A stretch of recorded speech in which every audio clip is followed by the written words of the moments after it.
ગઈકાલે છે ને આરબીઆઈ દ્વારા અમને એટલે વલસાડ મહિલા બેંકને 35A અંતર્ગત નિયંત્રણો નાખવામાં આવ્યા છે અને આ નિયંત્રણ 6 મહિનાનો સમય અમને આપવામાં આવ્યો છે, કારણ કે રિકવરીમાં નબળી પડી છે બેંક થોડીક, એટલે આ મર્યાદાઓ નાખવામાં આવી છે. આ મર્યાદાઓમાં અમે બેંકમાં કોઈની એફડી નહીં લઈ શકીએ, કોઈની એફડી આપી નહીં શકીએ. જેની એફડી પાકતી હશે તેને બેંક રિન્યુ કરીને પોતાની પાસે રાખશે અને બીજા નાણાકીય વ્યવહારો હમણાં બેંક કરી નહીં શકે. પણ તે સિવાય બેંકને બાકી બધી છૂટ આપવામાં આવી છે. રિકવરી કરી શકશે બેંક, કાયદાકીય કાર્યવાહી જે કંઈ હશે કોર્ટ કચેરીની એ પણ કરી શકશે. બેંકના જે બાકીના બિલો હોય કે કર્મચારીઓના પગાર હોય એ બધું બેંક કરી શકશે. એક તો થાપણદારોને માટે આપને જણાવું કે થાપણદારોના જે રૂપિયા છે આપણી પાસે એ 5 લાખ રૂપિયા સુધીની થાપણ વીમા કવચ હેઠળ સુરક્ષિત છે અને અમારી પાસે ટોટલ 29,633 થાપણદારો ના રૂપિયા છે. એમાંથી માત્ર 36 એટલે 36 જ થાપણદારો જે 5 લાખની ઉપરના છે, જે પોતાની સ્વેચ્છાએ એ લોકો રહેવા દીધેલા છે. એ સિવાય બાકીના બધા જ રૂપિયા આ વીમા કવચ હેઠળ સુરક્ષિત છે. એટલે થાપણદારોના પૈસા અમારી પાસે સંપૂર્ણપણે સુરક્ષિત છે એમ કહું તો ખોટું નથી.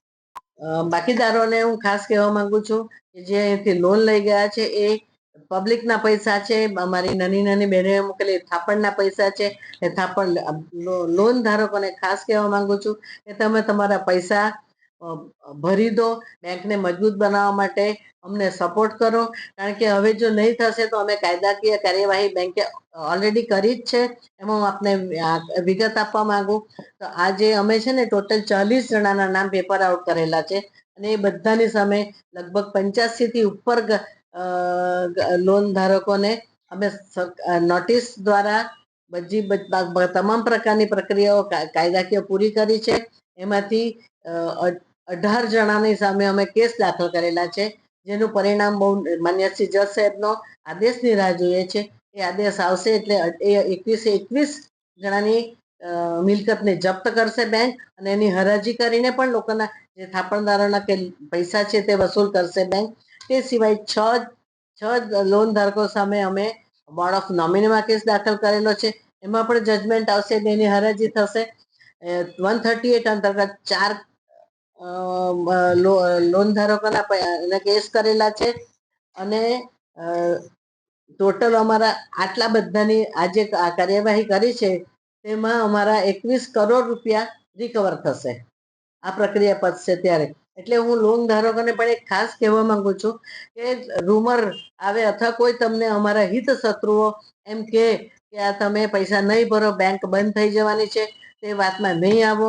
જેમ આ બધી કાર્યવાહી થઈ છે એમ બાકીના બધા માટે કાર્યવાહી ઓલરેડી ચાલુ છે અને થશે અને કડક હાથે પગલાં લેવામાં આવશે જ. એટલે એવી ભૂલમાં કે ભ્રમમાં નહીં રહેતા કે બેંક બંધ થશે અને બેંક પૈસા છોડી દેશે.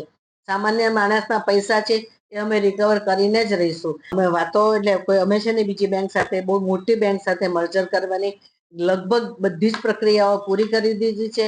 2-3 દિવસ પહેલા જ અમે જે તે બેંક સાથે મર્જરની વાત કરીએ છીએ તેમની પ્રપોઝલ પણ આરબીઆઈને લેખિતમાં મોકલી આપી છે અને એ બેંકના અધિકારીઓ, બેંકનો મેનેજમેન્ટ પણ અમને અમારી બેંકને મજબૂત બનાવવા માટે સઘન હાથે અમારી સાથે રહ્યા છે અને અમને મદદ કરી રહેલા છે.